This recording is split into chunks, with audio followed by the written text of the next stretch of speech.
Après le chaud, le froid. Ingmar Bergman, dont on ressort au cinéma 7 films parmi ses classiques. Bergman, c'est encore aujourd'hui l'image qu'on a du cinéma suédois. Alors, comment a-t-il réussi à imposer sa signature immédiatement identifiable?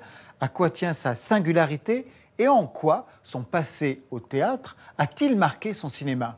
Si Bergman vous fait un peu peur, Benjamin Courtadon va décoincer tout ça. On révise nos classiques.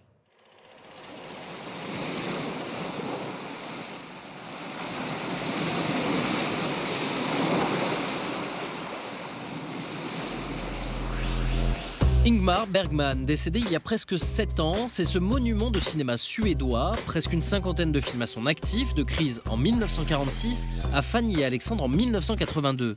Bergman, c'est beaucoup de noir et blanc, de suédois. Pas forcément de quoi avoir envie d'y mettre les doigts, et pourtant il s'agit bien d'un réalisateur majeur. La preuve par 3 avec la journaliste Sophie Benamon, le réalisateur Nicolas Saada et Max von Sydow, acteur fétiche de Bergman.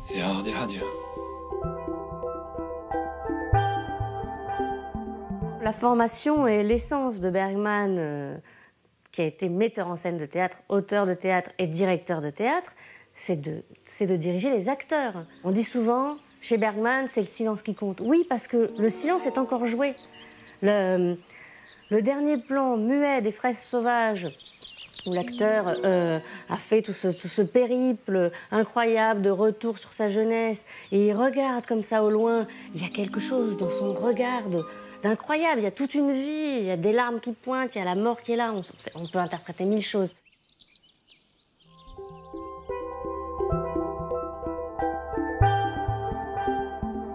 Varför ser du så nöjd ut? Det är min hemlighet.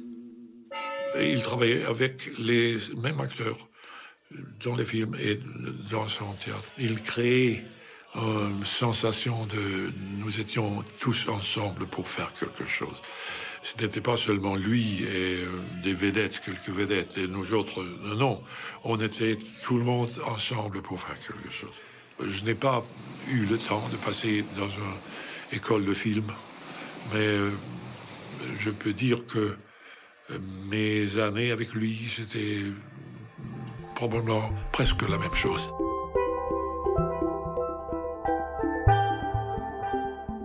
Vous ajoutez théâtre, direction d'acteur avec le cinéma, et vous arrivez à quoi?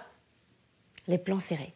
On imagine tout de suite, quand on pense à Bergman, les deux filles de persona avec les visages se superposant les unes sur les autres.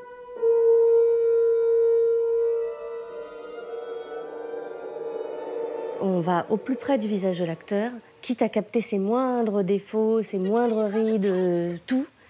Et on va chercher dans l'acteur ses émotions. Ce qui m'avait frappé dans les premiers films, en tout cas ceux des années 50, c'est à quel point le noir et blanc était travaillé comme en fait des films noirs américains. C'est qu'il y a un travail sur la lumière dans les films de Bergman qui est complètement sous influence à la fois du réalisme poétique français qu'il adorait et donc par conséquence de l'expressionnisme et du cinéma noir américain.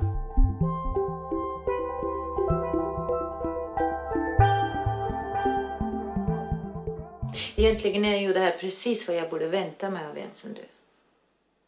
Om du visste hur många gånger jag har varnat hustrur i skilsmässa att inte bli ensamma med sina förfördelade äktemän. La force de Bergman, c'est d'être sorti pour les années 50 de ce cliché machiste de l'homme. C'est-à-dire que l'homme chez Bergman n'est pas un macho, c'est pas l'homme de Fellini. Dans Scène de la vie conjugale, par exemple, ce qui est fort, c'est que le couple est équilibré.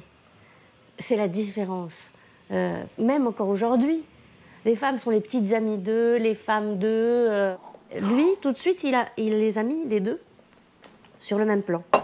La femme et l'homme.